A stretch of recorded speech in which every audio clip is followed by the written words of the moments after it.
Hello friend, माझं नाव आहे बसंती. माझं वय 30 वर्ष होतं. मी एका खेडेगावामध्ये राहत होते. ते गाव शहराप्रमाणेच मोठं होतं. आमच्या घरी किराणा मालाचं दुकान होतं. त्यामुळे दिवसभर माझा नवरा दुकानातच थांबत असे. माझ्या लग्नाला आता 12 वर्ष होऊन गेली होती. आम्हाला एक लहान मुलगा होता. तो शाळेमध्ये जात होता. सुरुवातीला मला अजिबात करमत नव्हतं, कारण घरामध्ये मी एकटीच असायची. माझ्याकडे पाहून माझ्या मैत्रिणी मला म्हणायच्या, "तू एका खेडेगावामध्ये राहूनही किती सुंदर दिसतीयस. आम्ही तर 2 वेळा मेकअप करतो, तरीही आमचं सौंदर्य उठून दिसतच नाही. तुझ्याकडे पाहिल्यावर आम्हाला तर तू 20 ते 30 वर्षांचीच वाटतीयस." माझ्या मैत्रिणींच्या म्हणण्याप्रमाणे मी दिसायला खूपच सुंदर होते. माझ्या नवऱ्याचा स्वभाव थोडा भोळा होता. त्यामुळे त्याला माझी फारशी किंमत तच नव्हती. लग्नानंतर नवरा-बायको कसं राहायला पाहिजे, हे देखील मीच त्याला शिकवत होते.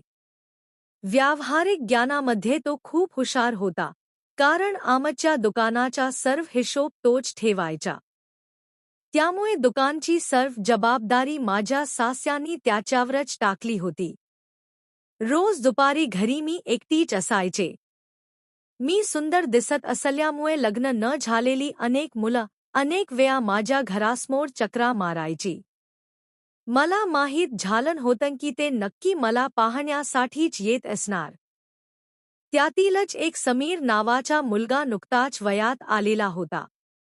तो आमच्या दुकानात काही दिवसांपूर्वी कामाला लागला होता. त्यामुळे 1-2 चक्रा त्याच्या आमच्या घरी व्हायच्याच. कोणत्या ना कोणत्या बहाण्याने तो घरी यायचा आणि माझ्याकडे वेगळ्याच भावनेने पाहायचा. त्याच्या मनात काय आहे, हे मी ओळखलं होतं. मी त्याला खूप समजवण्याचा प्रयत्न करत होते. त्याला हे सांगताना तो फक्त "हो, हो" म्हणायचा आणि सतत माझ्याकडे एकटक पाहायचा. आत्ताची मुलं वयात आली की त्यांना सग करायला लागतं. त्यांच्या हातात एवढ्या कमी वयात मोबाईल असल्यामुळे ते खूप बिघडतात. मोबाईलमध्ये ते नको ते बघत बसतात आणि मग बाईकडे, मुलीकडे वेगळ्याच भावनेने पाहतात. समीरही असाच मुलगा होता. मला वाटायचं, तो गरीब घरचा मुलगा आहे. तो काम करून शिकत आहे, त्यामुळे त्याने व्यवस्थित वागावं, असं मला वाटायचं. 2-3 महिने मी त्याला खूप समजावलं होतं, पण त्याच्यामध्ये काहीही बदल घडला नाही. त्याला वाटायचं की माझा नवरा